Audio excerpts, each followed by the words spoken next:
Greetings, everyone, on this lovely Friday the 13th here in June. It is the Baker Fairburn Hockey Show. We are live, off-season edition, pre-happy hour edition. I am Kris Baker, ready to talk Sabres today with my co-host, as always, the Athletics' Matthew Fairburn. You can find all of Matthew's work at theathletic.com/Sabres. He's got a couple stories up this week. One I see on asking if the Sabres can get toughness, which I think we all want to see. So go and check that story out. I think he had a little action on JJ Peterka. And of course, you can go back if you haven't already and check out the story that he wrote on the whole Terry Pegula unionization with Kevin Adams and how that's been going for the past decade. You can find that also at The Athletic. But Matthew has taken a break from the podcast circuit to join his home, the Baker Fairburn Hockey Show. Feels good. Feels good to be back where I belong. You know, I was going through the car wash a little bit, but I was missing home, you know, so it's good to be back.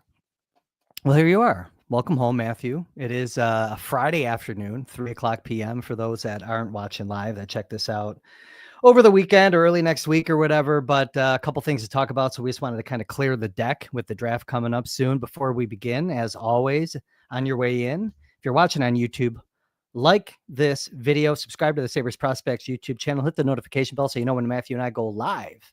You can find the Baker Fairburn Hockey Show on Apple, Spotify, or wherever you get your podcasts. And if you could, please leave a 5-star review.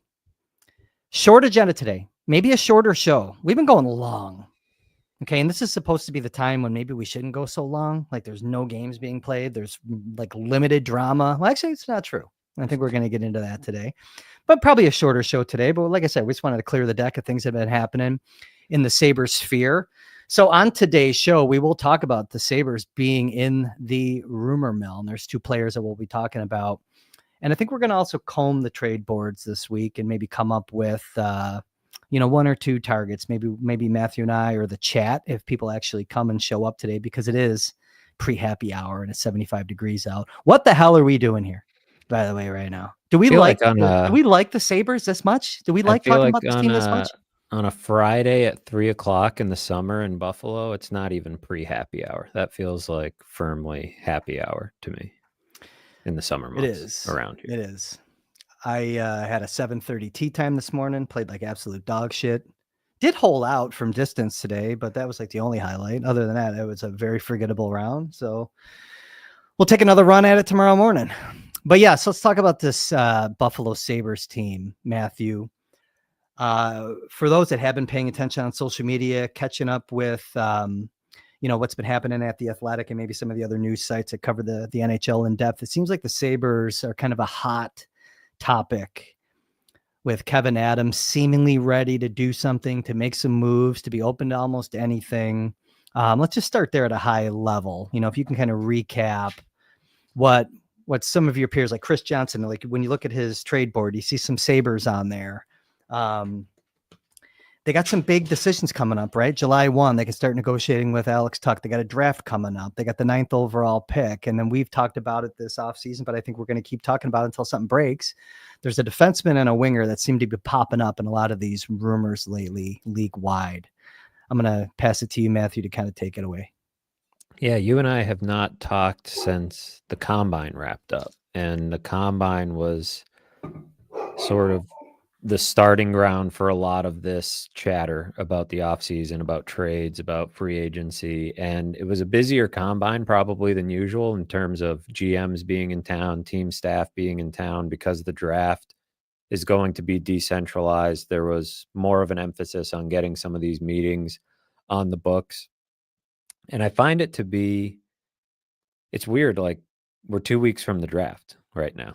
So this is very close to nut cutting time in the NHL offseason, right? Decisions are going to have to be made, and these trade boards, should start to get, trimmed down a little bit as some candidates get moved.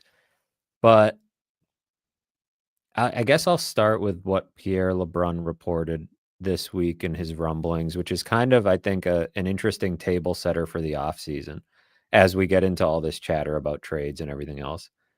Because he brought up the idea that there aren't that many sellers real sellers, teams that are interested in trading away parts for futures and going into rebuild mode. Everybody seems to want to get better. The only candidate that seems to fall into that rebuild type of mode is the Penguins, potentially. But that's an awkward one because they still have Crosby, they still have Malkin, they still have Letang. Those guys don't seemingly want to go anywhere just yet. So they're in a bit of an awkward middle stage where they'll probably want to move some parts, but they're not in full teardown mode. I don't necessarily understand why that means that, there has to be some sort of halt in trade activity, right? Like other leagues, you can make deals that are for players that you think make, you trade a strength for a weakness and you find a worthy trade partner. But it is an interesting backdrop to what we're going to talk about because you wonder in this league, the way things go sometimes, will there be a lot of talk and then not a lot of activity when it comes to actual trades? But from the Sabres standpoint, the two names that keep coming up are JJ Peterka and Bo Byram. Both RFAs, both guys that are going to get big raises from what they were making. I mean, JJ Peterka will be looking at, I would say at least 7.5 if he goes long term, probably, high sevens, low eights potentially. Who knows? That could be a really tricky negotiation. And then Bo Byram, I would think, is looking at what, 7+ right? I mean, after Jacob Chikrin got a pretty big deal. So I just think I think people are zeroing in on those guys, knowing the financial situation, knowing the situation the Sabres are in, open to retooling their roster, open to making some changes.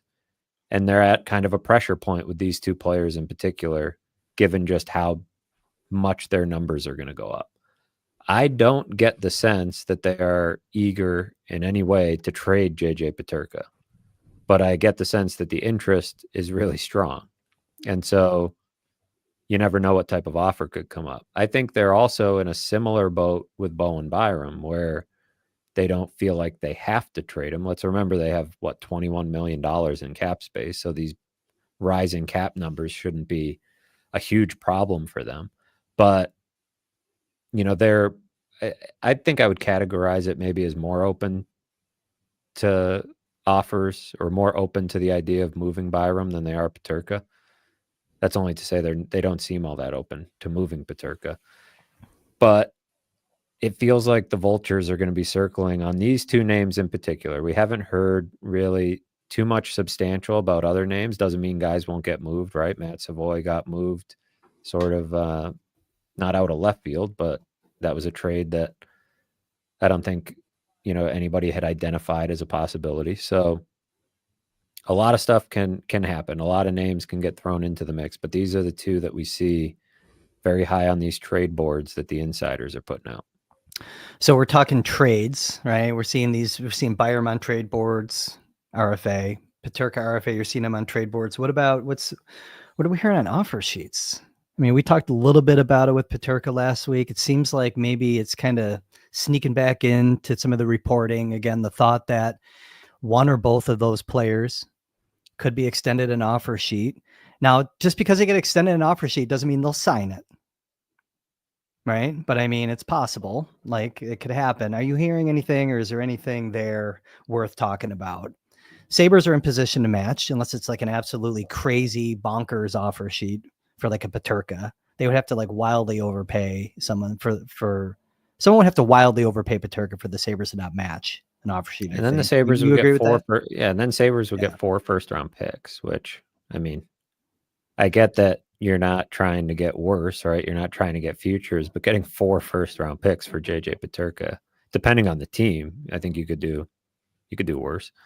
It's not, like you said, it's going to have to be a gross overpay for them to consider not matching. It's why I actually don't think the offer sheet makes a whole lot of sense. If from a variety of different angles, if you're a team that wants to get held hostage for a week, figuring out if the Sabres are going to match while the rest of the offseason chugs along, and you have $8, $9, $10 million tied up in an offer Mhm. sheet. If you're JJ Peterka and you're hesitant about committing long-term to Buffalo, are you going to sign an offer sheet that all Kevin Adams has to do is match to lock you into a long-term deal in Buffalo? Seems risky to me. So the only offer sheet path that I see that makes sense for Peterka and could potentially make sense for an opponent that's trying to squeeze the Sabres out is a shorter term offer sheet. But even then, it feels like the Sabres have the capability to match.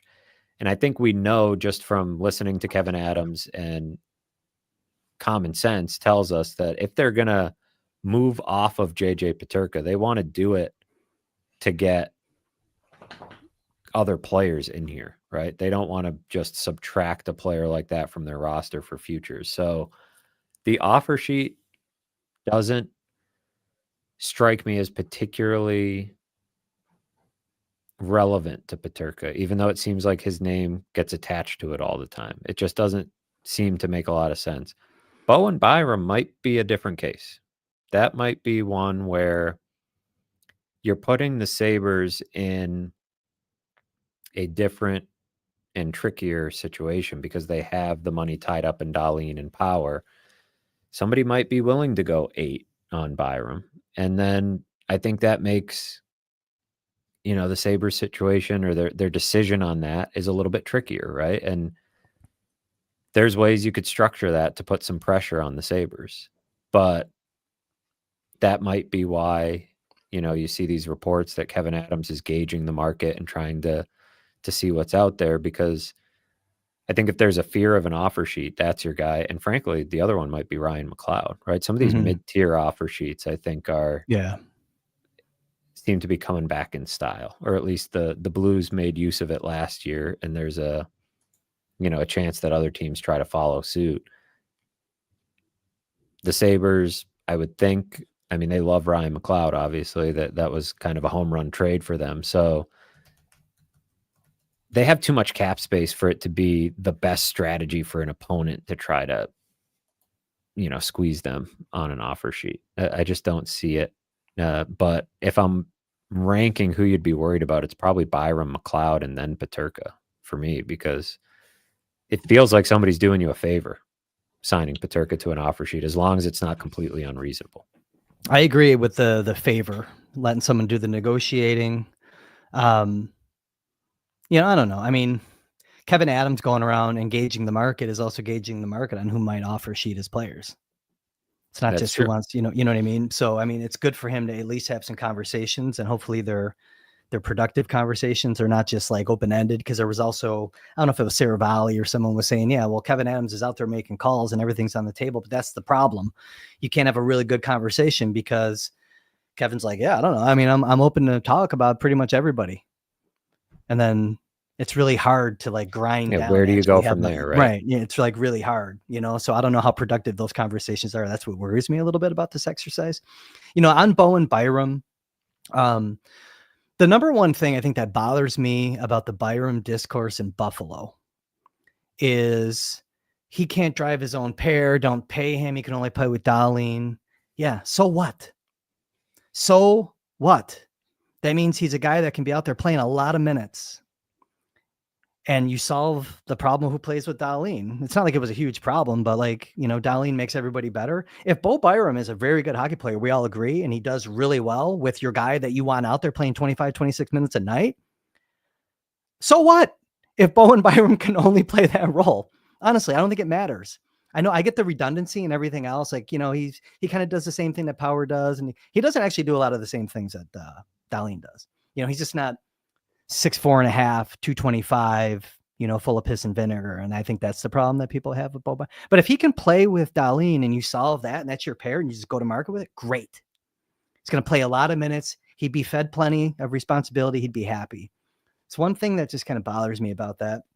And I think having a guy that can play with Dahlin is super important, that I would prioritize keeping Byram for this lineup versus the value that you can get than Peterka. And I know that is counter to what a lot of people in this town think. I just think that I suspect also that Bo Byram is a better guy in the locker room than Peterka might be.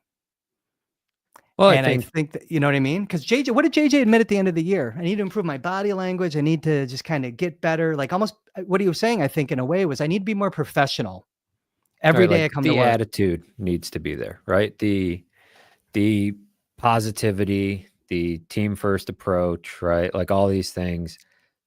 I think I've said it on this show maybe before, or maybe just when we were talking, like when Bo and Byram got traded to Buffalo, a lot of the talk was about how Dylan Cousins was his best buddy, and he was gonna take him in for the rest of the year, and Peyton Krebs, he knew him, and it'd be great that Bo Byram would have these familiar faces.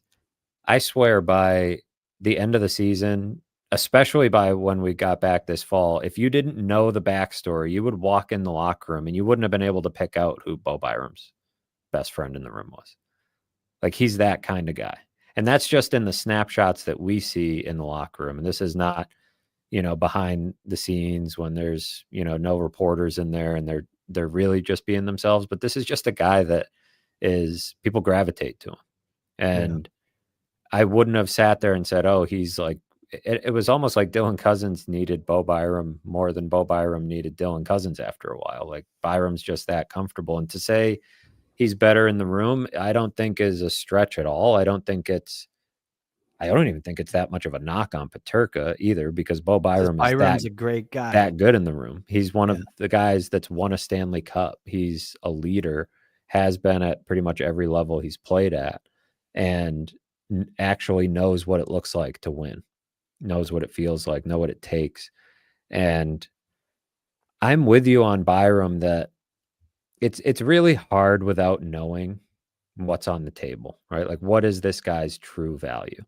But I think if you rewind to when they made the trade, and look at the trade itself, it's one of Kevin Adams' better moves as general manager. Just the surplus value that they got there.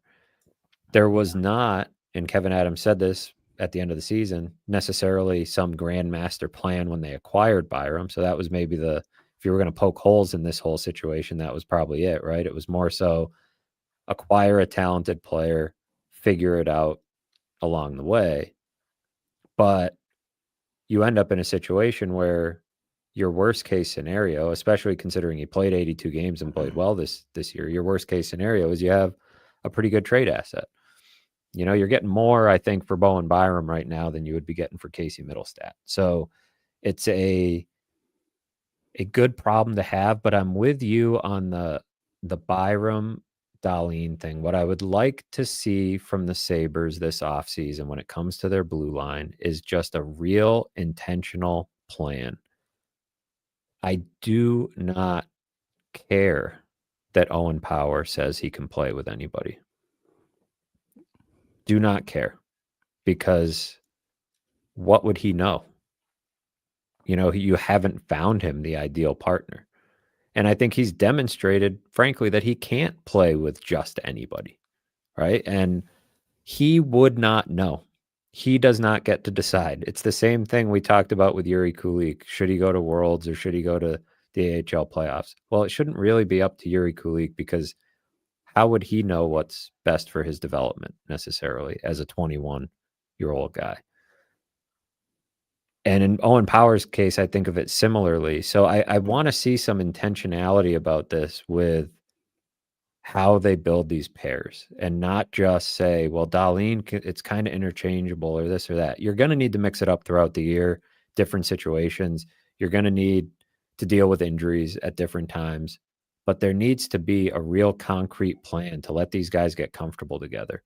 Look at the two teams left standing.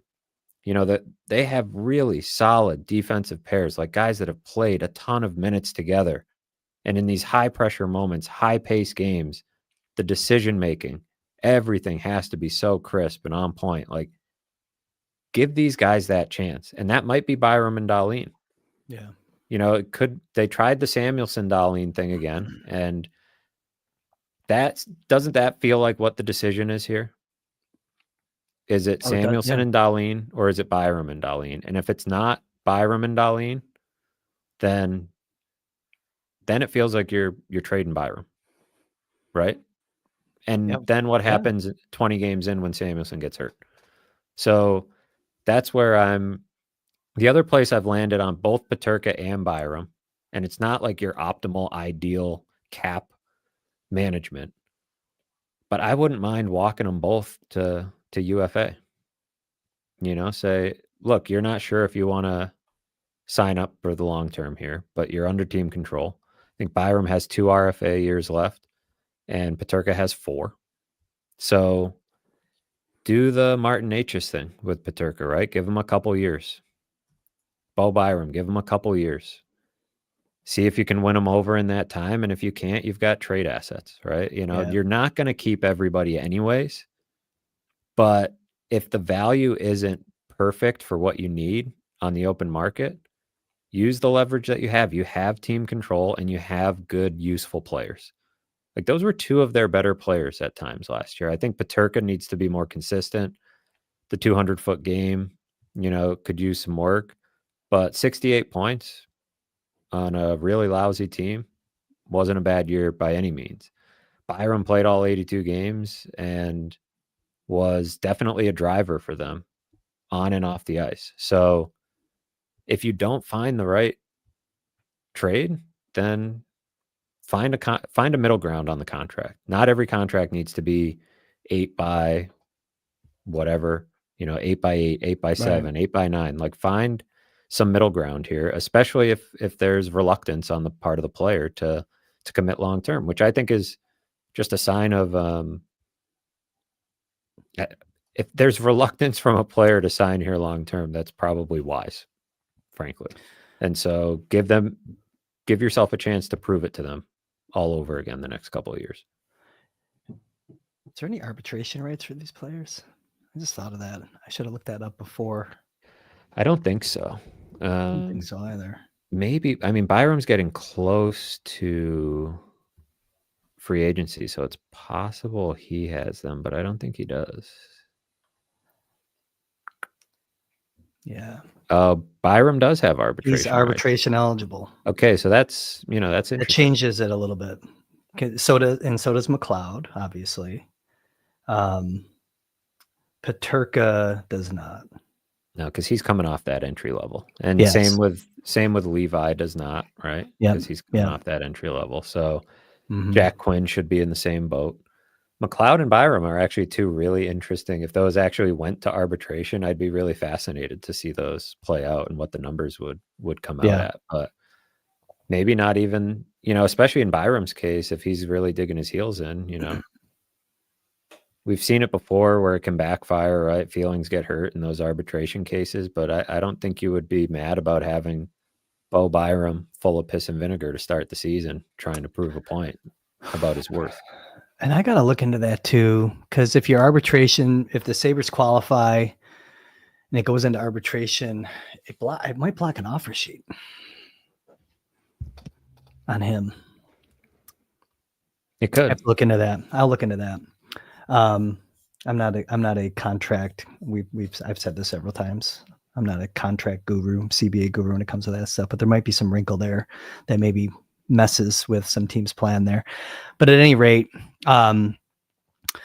So I just wanted to get that out about Byram. I just see the value there, and I'm with you, by the way. Like those are 2 logical choices to make if you want to really shake your team up. Like those are 2 trade chips that really give you some good discussions. We've said it for now 6 months. Probably, I think with Peterka, maybe longer. People think that I've been looking to maybe ship Peterka out for a year. It's not true. It's only been about 9 months that I've been really open to it. But no, I just think that it's not because I don't like him as a player or anything else. I think people think that, again, just make your team better. And he's the guy that I would focus on. Well, his value, I think, is higher. I really would. Yep. I think his value is probably higher than Byram's. I think teams, you look at the free agent market, right? After Mitch Marner and Nick Ehlers, maybe Brock Besser, like the scoring wingers, it drops off, quite a bit. And so if that, if Peterka were available, that changes things. And that's where I say, and I believe Pierre LeBrun's reporting on this, that like there's not that many teams that are actively talking about how they're willing to sell. Yeah. But if somebody's dangling JJ Peterka, you don't just get to say, here's a first round pick, a second round pick, and this nice prospect I have. Like, I think teams recognize if they want a player like that, they might have to give up something of substance. There's teams that are going to be in cap situations. There's always pieces that shake loose, but the Sabres they're not eager to do it. And so it would clearly take something that kind of knocks their socks off to make it happen. Byram, maybe that bar is a little bit lower, but his value is probably a little bit lower. I still think, though, but he just turned 24 today, right? Today's his birthday, so it was probably his 24th birthday. A 24-year-old, that skates like he does and can log big minutes and has won a Stanley Cup, top 5 draft pick, pedigree. I think the trade market would be pretty kind to the Sabres on that one. But again, I don't think you want to be in the position of just trading for futures, unless it is a hell of a pile of futures, right? If you're, like I said, if you're getting an offer sheet that's 4 first-round picks for Peterka, or you're paying him 10 plus, I'd probably just take the 4 first-round picks and see what I can do with them. But not an ideal situation. It depends. That is a move backwards when you got to win. You were already in win now mode a year ago, allegedly. It depends. You can't do that. Whose picks they are and what you think you could get for them, right? If you could flip them, but by then it's going to be mid-July and trade market will be a lot different. So not the situation you want to be in. So you want to be looking for deals that are a piece for a piece. And there's a few teams out there that I think make some sense. And I think we could probably look at these trade boards and see where, we've talked about the Rangers before as a logical trade partner. I think that's one team that, while they're not going into rebuild mode, you saw it with the Chris Kreider trade. Like, they're trying to move some money out, move some pieces around, and change the mix. Things didn't go well last year. They're not tearing it down, but they're definitely not staying put either. So what could shake loose in New York? That would be a situation to monitor. Pittsburgh, we mentioned, right? Brian Rust is probably the name right there that, he's not one of the big 3, so he's a guy that could get traded, and his no move expires on July 1st. Raquel's another one that would be a useful player. Then beyond those 2 teams, I have been stuck on the Calgary Flames for a long time because they refuse to commit to a rebuild, it seems, because they're like punching above their weight. And so they're not getting rid of some of their older players, but you would think that they'd be open to some work around the edges, right? Maybe getting younger at it. Like, if they could get a Peterka or a Byram, would they be willing to move one of their older players? And maybe, you can each get a little bit of what you want. Coleman, right? A guy that got to get him to waive for a while, but you got to get him to waive the no move. Mackenzie Weegar, you got to get him to waive. So that's another tricky one. The number one guy I think on my list, and probably will stay there until he's traded, would be Rasmus Andersson. I think you get that warrior mentality that we talked about with Gavrikov on our last episode. Mm-hmm. I think you get that with Rasmus Andersson. You get a right shot. You get a risky contract situation. He's only got 1 year left on his deal. But, is that a partner for Dahlin? Is it a partner for power? It's a partner for power. I think but then what are you doing with? You got to trade Byram to get him. You probably have to trade Byram to get him, or you got to probably trade Byram to get him. Get the power thing done. You know what I mean? Dahlin has proven that he's, but then you have another hole there. That I think that's the problem that I have with trading Byram. Well, then you're leaning on waiting Samuelson. Or not. Right. You're leaning on Samuelson, hoping he stays healthy. And you don't have, I think it's worth pointing out where they're lacking as far as depth now.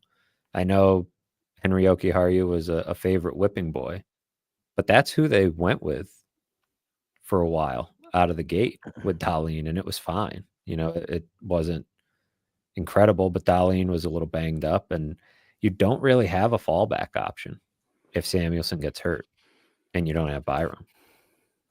Like, who are you playing there? Ryan Johnson, maybe, who's also an RFA, like JBD, right? Like, it's not Connor Clifton. He can't go that high in the lineup.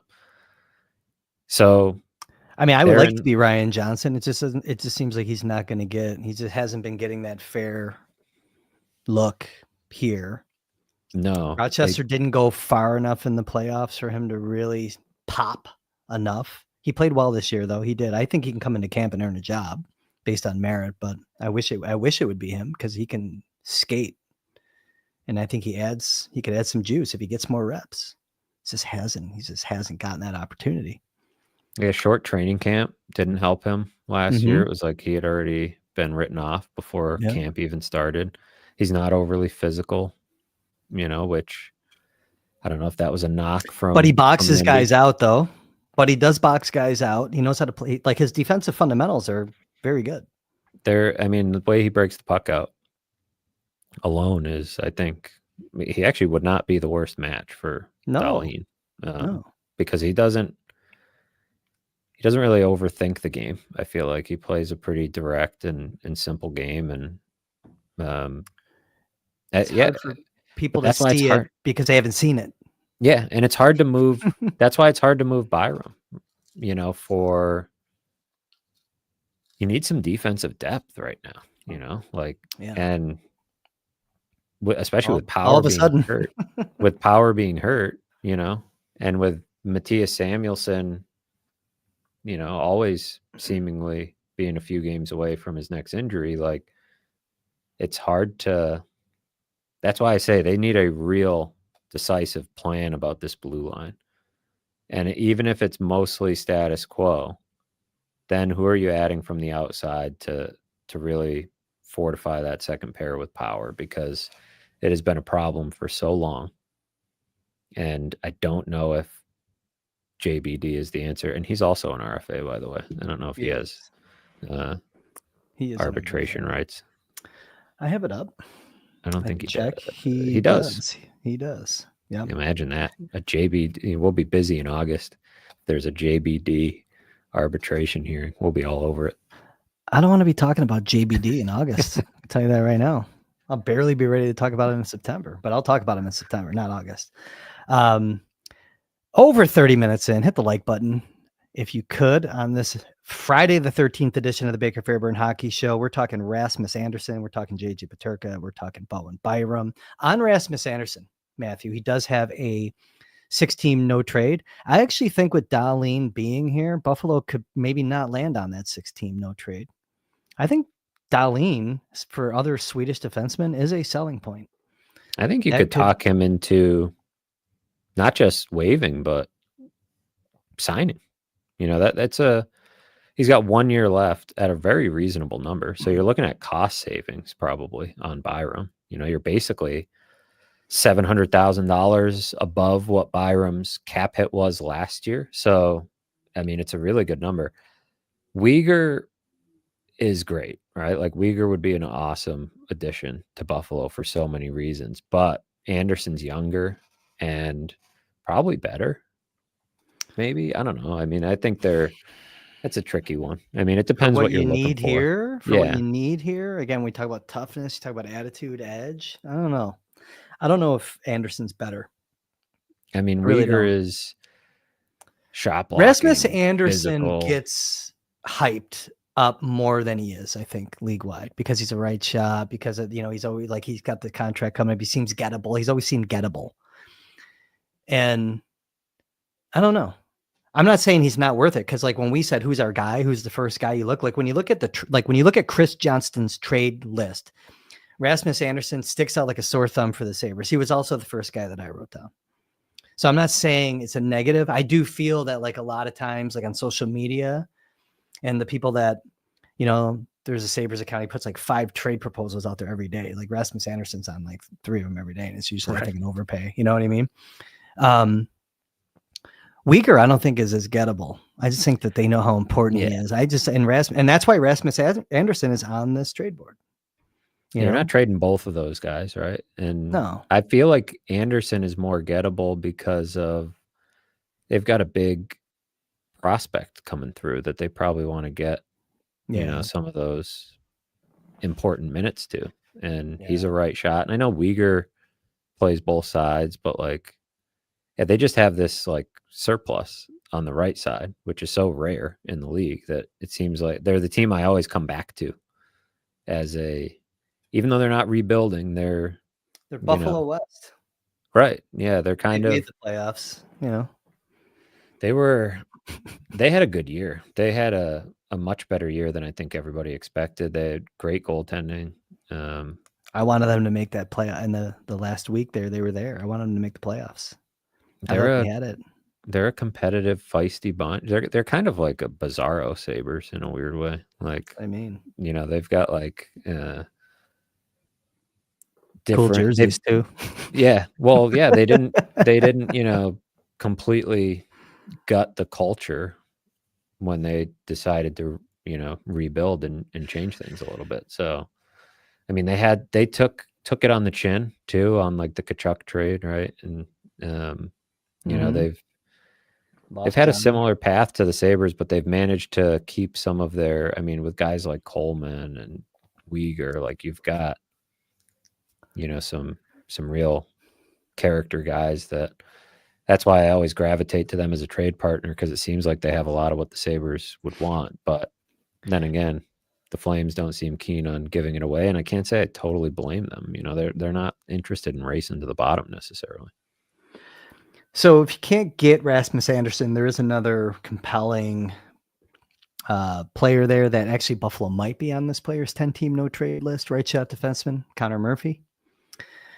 A little bit older, 32 years old, 6'4", 212. I think that he's an interesting one. He also has a contract that expires in 2026. 10-team no trade though, man. I don't know. I can't imagine Buffalo can invade that one. He's a Boston kid, I believe, isn't he? Isn't he one of you massholes like you, Matthew? He is a Boston guy. He is considered one of the like all-time nice guys in the league, right? Like a great locker room guy, wears a letter there. Big guy, like would probably be just one of those like solid, no nonsense partners for Owen Power when you're looking around trying to figure out who would fit. I don't know that he has much, if any, history with anybody on this team, having been in Chicago for so long. Played 1 year at the National Team Development Program years ago. He played because he was one of those kids that left the program, didn't go NCAA, went OHL. Sarnia, I think he was drafted out of. Let's see, when did he? Yeah, Sarnia. He played for the program 2010, 2011. So, he's played world championships for Team USA, but he hasn't done that since 2018. And I don't think that matters. I mean, I know what you're saying. Like, yeah, it'd be nice. It'd be nice to have that connection. I only say that in terms of the no trade, right? If you're talking a guy into a no trade, yeah, you probably need some level of connection, but he may look at it, I guess, as, I don't know, like how settled is he in Chicago and how much does he want to keep losing? Are they willing to trade him? He's on that board for a reason, but are they going to hang on and wait till the deadline or something? I guess we'll see. But it seems like he's a player that you could have been able, like you could have probably have gotten him the past couple of years if he wanted to be in Buffalo. I believe that this organization has probably made calls on him, and that's my guess. Makes sense, right? He's just a logical target. So, yeah. Probably wouldn't cost an arm and a leg to get him either, because he's not. It wouldn't cost nothing, but I think Anderson would be a higher price acquisition. So in an off season when every team's looking to get better, seemingly very hard to get a player like that. I think seller's market. Yeah, maybe that's the move. Maybe that's the. It's time to just tear it down and rebuild again.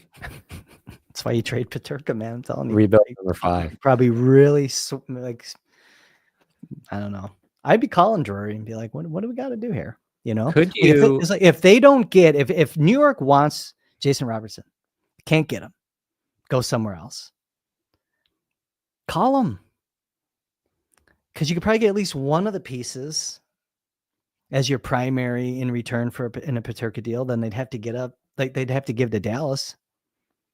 Like if they have a couple pieces and a pick, like a package, you could probably get like one of those. I bet you they'd be suitable for Paterka deal to be centered around. Make that call. Call now. If Schneider is on the table, he solves some of your problems, right? Yeah, I'd rather have Will Cooley. But yeah, Schneider definitely solves as a right shot, big, young. Was a giveaway machine last year. He was. Played hurt. He was. Played hurt. But I do wonder what it would take to get both. I mean, those are two premium pieces for them, right? Cooley and Schneider. But Paterka's a premium piece for the Sabres. So what other premium piece does it take? 9. I don't think you're swapping Paterka and Byram for Schneider and Cooley. I think you're getting fleeced a little bit. You are. You do that. Yeah. But is the number 9 pick enough to do it? Is Jack Quinn enough to push it over the edge? You know, but I mean, you're getting like what are you getting? You're going to get a guy that's going to be power, like a middle defensive pair, like a 4. A solid Schneider, 4, a real solid and 4, Will Cooley, who's clearly going to be a 20-goal guy. He was this year. Put him in the middle of the lineup, and he accomplishes everything that you want your team to be: hits, forecheck, front of the net, can score goals, attitude, grit, intensity, all that shit that we've talked about all year that they haven't had enough of. So it's almost like I don't know. I would do it if only to change. And the Rangers would be stupid to not listen to that. Right, and that's what you have to be trying to get at, right? Is to be like, teams are going to want to pick up the phone if you're calling with JJ Paterka available. And so, you know, a team could offer a pile of draft picks, but you got to push them in the direction of, and hell, I don't know. What do we think of Jason Robertson? Like, I mean, yeah. Kind of a pie in the sky idea, right? Another guy entering the final year of his deal. RFA next summer, I believe. He's still pretty young, so he's yes. So you got some team control. He's got no trade protection. Like, now, is that the idea of him being available? Is that a finance play by the Dallas Stars? Because all of a sudden they don't save a lot of money if they're acquiring JJ Paterka and, you know, getting, you know, that's basically the same AAV. Robertson's at 7.75 right now, which is probably close to, you know, in the ballpark of what Paterka is going to want on a long-term deal. But it is a net savings probably down the road because, you know, Robertson's going to make a bit of money on that next deal. 25 years old. Yeah, that's a tough one. I'm telling you, that Skinner buyout next year, we're going to be talking about that a lot. That's going to be an anchor. Yeah. It's going to really handcuff an already handcuffed 3-headed monster there of Adams, Kekalainen, and we'll throw Eric Stahl in there as the third head. Eric Stahl. Why not? I'm going to go back to the Rangers real quick, though, too. Like, they want to get better. They're not taking a Paterka and a pick. You got to give them, they're not doing that on 9. And the Sabres probably wouldn't either, honestly. I think you got to find something else there. I guess my point is make the call. Make the call. If you're a Sabres fan and you like those players from the Rangers, you got to hope that Dallas finds another suitor, not the Rangers, for Robertson. Yeah, because if they get him, you know, all bets are off, right? All of a sudden, that's one less trade partner for the Sabres to deal with. I mean, Robertson's going to be. You would just like to see more teams operate. I mean, if you're the Sabres, you know, for the Sabres' sake and for fans of the Sabres who want to see some action this summer, you want to see more teams operating kind of like Carolina did, right? And Dallas to an extent, right? Swinging that trade for Rantanen and being willing to give up, you know, because if you were giving up Paterka, you don't want a futures deal, but I think you would entertain a prospect who's like on the cusp. Right? Because isn't that kind of what, you know, Paterka, you know, a prospect that's a year or two behind Paterka, if he has a different skill set and fits maybe a little better and, you know, has a desire to be a part of something, you know, if there's a package built around that, I think you can you can talk yourself into a little bit. I think we already kind of ruled out the Wild, I feel like, in this. It's hard to look at the Wild and On Rossi? well, on Rossi is probably the big one that they would be willing, it Mhm. seems like, to trade. And outside of him, I just don't see the right match for the Sabres. There's players there that are interesting, but I think that, and I don't have their trade protection up in front of me, but I mean, the players that I'd be interested in are the ones that are not going to trade. And the You're not value gonna- doesn't match up necessarily, right? Like, Yeah. like you're not trading Peterka for Hartman, probably, right? I mean, Hartman, yeah, I mean, I would for Eriksson Ek, or pretty close. well, to it. yeah, You're exactly, You're right? not And they're getting not him. trading. You're not getting him. You know? You're not getting Marcus Foligno, who I would take back in a heartbeat. Yeah. It sucked the day he left. They do have some defensemen that are interesting, but I don't think that's really where they're looking to make a move. So I don't know. No, I don't think the value matches up. The reason I keep bringing up Peterka though is I think like once like the Marner domino falls, Jason Robertson situations addressed. Who's the bigger guy that's like name is out there? Robertson, that's it. Robertson, Marner, and like then all of a sudden I think Peterka pops for a lot of teams, like a blinking light. Boop, right? He's more attractive probably than Ehlers. I think so. Right or wrong, because you don't have to outbid. If you're just trading, then you've got team control for 4 years, and Ehlers, you got to win a bidding war in unrestricted free agency. And the reason I'm open to the idea is that I think at this point in his career, Peterka is still feels like somewhat of a one-dimensional player to me. And I don't know if their offense falls off a cliff without him, especially if you get some pieces, if you get a Will Cooley back, right? I think you're fine. I think they have guys coming through the pipeline too at forward, probably more so than on defense. The other team I'll bring up, and I don't know if they have any pieces that make sense either, but the Flyers reportedly showed some interest in Bo Byram before the Sabres acquired him. And they're another team.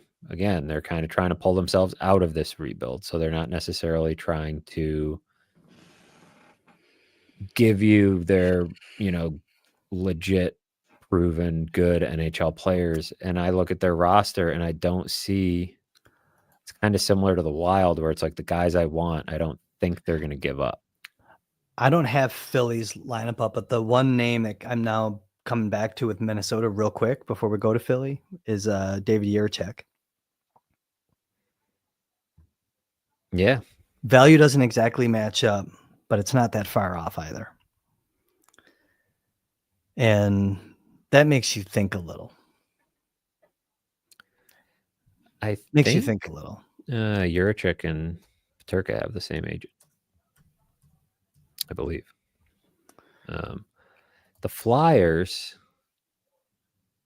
I feel like, are somewhat similar to, I mean, you're not getting Konechny. They already locked him up. They just locked up Owen Tippett, right? I think that was last week that they signed that. But he would be the guy, though. Yeah, 26 years old.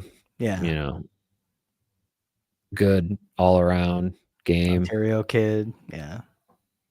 But he's, again, this is a team that's not necessarily trying to, they're trying to pull out of this rebuild. And I think they're kind of sort of in a similar spot to the Sabres where they're, Tippett signed his contract in January of 2024. They just signed somebody else. Who did they just extend? Noah Cates, maybe? He was up. I think they extended him. So they're another team that just seems like they are trying to accelerate things a little bit. So if you're moving Byram there, what are you getting back that does anything for you? No, Byram to me, the landing spot, and I don't know if I see any LA Kings on CJ's list, but I'm still stuck on the LA thing with him. If not for like a Calgary, it's a Western Conference move. Vancouver, Calgary, LA. I think I may have mentioned it last time we were together. I just see him being really a good fit with Doughty kind of declining. It just makes sense that he would be attractive to them. I think there is a match there. There is a value match with LA. I don't know. Like, again, though, I don't want to get all crazy. This is where I wanted to stick to the trade board, right? Because then you're not just spewing nonsense and just making a bunch of shit up. Like, there's some pretty good, educated, tapped in members of the Athletic that are putting these boards together for a reason. Chris Kreider, right? He was first. What were you saying? He was first on Chris Johnston's trade board? Kreider was first, and now he's gone. Right? So, you know, I would say that's a good list then. Yeah, to go off of. Right? He didn't slap those names up there, and it makes it, you know, that makes it easier to try to play matchmaker. It is good to look at maybe some teams. You know, you mentioned Vancouver, and that's definitely a team I forgot as far as willing to make moves, right? Willing to change things up. And Byram, you know, is it exactly what they want? I don't know, but they love him out there in Vancouver. Mm-hmm. He had a great junior career playing for Vancouver. They do really like, I'm more so talking about the market in general. They love Bo Byram. The team, I'm sure a lot of teams like Bo Byram. There's a lot to like. But Pierre LeBrun also reported this week they're more likely than not to keep Elias Pettersson and see things through with him. So that's one big name that's probably not going to move. If there's a name in Vancouver that I like, you know, I've brought him up before, I think, is Connor Garland. Probably has some form of trade protection like everybody else in this damn league, but you love him. You do love him. I like Connor Garland. I like the way he plays. Every time I see him play, I just think that's a guy. I think about the grind of a NHL regular season, and you look for guys like that are going to be a spark on a lot of nights. I actually felt that way about Byram a lot. Is like on a, you know, nondescript game in the middle of the season, Byram's out there and showing some pop, showing some jump, you know, kind of dragging guys into a little bit. So I've always felt that way about Garland. You know, all the reporting I'm reading out of Vancouver is that they're trying to shake up their forward group and maybe reimagine what that looks like. So, you know, is that a Peterka, you know, landing spot for the right package? You know, again, you're looking for teams in a league where apparently nobody wants to trade players. You're looking for a team that is looking and open to shaking things up. And while Vancouver, I don't think is going full rebuild mode, they have some interesting players that would probably be useful, I think, to the Sabres. I think they could freely move him. I don't see anything in terms of trade protection with him. Double check East that. Coast guy. Yeah, he's what is it? Scituate or something? Yeah, am I saying it right? Scituate. Scituate? Yeah. I mean, he's probably perfect. 5'10", perfect. Well, perfect for this market. Everybody would love. I'm just kidding. I'm seeing him listed at 5'8" on Puckpedia. So. I know, no, that's from when he was back in the queue. But that's because yeah, I can already, you know, so got to point that out because. And by the way, it's not about the dog in the fight; it's the fight in the dog, right? And he's kind of the example of that. He makes sense there for that statement. But 1 year left on his contract, $4.95 million, pretty reasonable cap hit for a guy. I think is a really useful player that could help this group. But I don't dislike him. You like him more than I do, that's for sure. But I see the appeal. I see the appeal of a player like that. But yeah, I don't know. I think I don't know. I just want to throw a couple names out there. I think the moral of the story is the free agent class is not great. Everyone wants to sell. Everyone wants to improve. Like it's a seller's market because teams want to get better. No one's really the Pittsburgh, and Pittsburgh is still a wonderful trade partner for the Sabres, a wonderful trade partner. But I think that means they'll be a wonderful trade partner for a lot of teams. Well, they're going to be in a position of strength, right? And I think what the Sabres have that other teams don't is they might have, depending on if Utah's pick gets dangled, but the Sabres might have the highest first-round pick available. that's like available on the trade market? Because it sounds like Vancouver's willing to move theirs.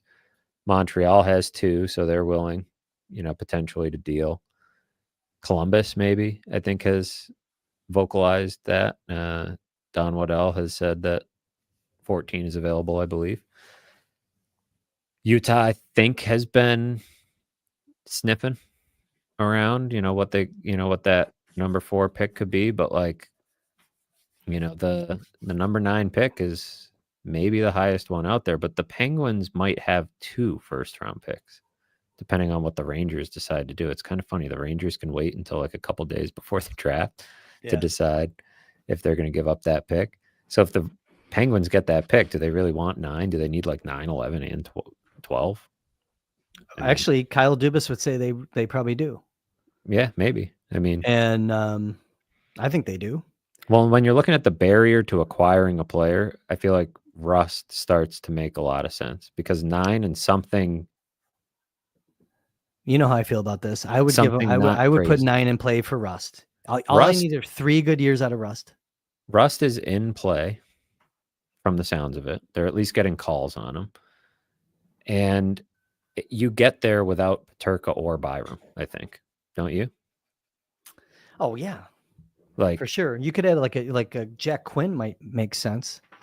9 and like Ryan Johnson, 9 and Jack Quinn, 9 and Isak Rosane, 9 and Novikov, Komarov, one of those guys. JBD. Yeah, I don't know. Kevin, you can't trade JBD. Can't do that. No, I don't know. Something to think about. I don't want to talk about Brian. Like, let's put a Brian Rust moratorium in place until July 1st. But because we spent a lot of time talking about him. Talked about him during the season when the report popped up that they were interested in some of the Sabres young players. Talked about him a lot last week. We weren't supposed to talk about him today, but we couldn't help ourselves. But well, when you go through the rest of the league, you start to realize if you're going to zero in on out realistic, right? When you're talking, we're not playing fantasy land here, right? We're saying throwing out wild trade proposals. We're trying to look at logically, how does this actually piece together? Who would actually shake loose? And right now, the intel is pointing to one team as super realistic, that a player that wouldn't cost you a crazy amount, right? Like, because you go through the scenarios on some of these guys and you're like, okay, even Rasmus Anderson, well, that's going to cost you Byram, probably, right? So then you're like, are you getting better? Are you truly leveling up in that trade? Or are you kind of back where you started? You got a righty instead of a lefty. When you already have a lefty that can play with your other lefty, Dahlin, who likes to play on the right side. So when you start to work through the scenarios, it's where somebody like Rust, even Connor Murphy, right, where you're like, if the cost isn't going to be ridiculous, if it can be 9 and something, that's preferable, I think, to parting with Paterka or Byram. 100%. Well, 100%. You want, in an ideal world, to trade 9 and a prospect and get something done. And then maybe you add a free agent that helps you add some more jam to your forward group. And does much more need to be done? Can much more be done? 2013 draft. What was it? Corey Schneider. It was Corey Schneider was traded. Was it like 8 or 9? That was 2013 draft. That was the McKinnon, Barkov, Jones, Drouin, Elias Lindholm draft. That was the top 5, I think. Bo Horvat was taken. That was 8. I think it was 8. I'm just trying to think like the caliber of player that's since been traded for, like that's been traded for that pick in that range, right? Brian Rust is probably a little more juicy. I'm just saying, like straight up. How high was the DeBrincat pick when Ottawa acquired him? 7? I don't know. I feel like that was a top 10 pick. Not sure. I think my point is that it's going to take more than just the pick. You put Noah Osselin on a table. Number 7 overall pick. Blackhawks traded DeBrincat to the Senators for number 7 overall pick. Number 39 pick and a 3rd-round pick in a future draft. So Here's my takeaway. Like, this should be, like, in all things considered, I think it's going to be a hard offseason for Kevin Adams. yeah, I think it's going to be a very difficult offseason for him to maneuver through. and even though they have pieces, That's what I it's mean. going to Like, be really hard to get the appropriate value for those pieces and make your team better. And we haven't even really brought up Alex Tuck, you know, and where that situation stands. So, which will probably be a problem that Adams deals with beyond the draft and July 1, right? I don't think he's, even if, you know, they met at the combine, even if they're not in a position where he's feeling super confident about getting something done, I don't think he needs to panic and trade him. Wait it out, see if you can convince him, you know, that you can pull at his heartstrings a little bit with the Buffalo thing. He's got a growing family here. Like, try to convince him, you know. I'm confident in that situation resolving positively. I think so. I'm positive. I'm feeling positive vibes in the universe with Alex Tuck and the Buffalo Sabres. I think so. I think there's reason for cautious optimism. Good on that front. I don't. We agree on something. You know, I think Finally, you get him Connor Garland, and he'll be pretty happy. Oh yeah, is that one of his boys? I have Maybe. no idea. He could be. He might become one. We'll see. He would be. I think he'd be everybody's boy in that locker room if there's a they had a cliffhanger guy playing with that kind of jam. No, that's what they need more of.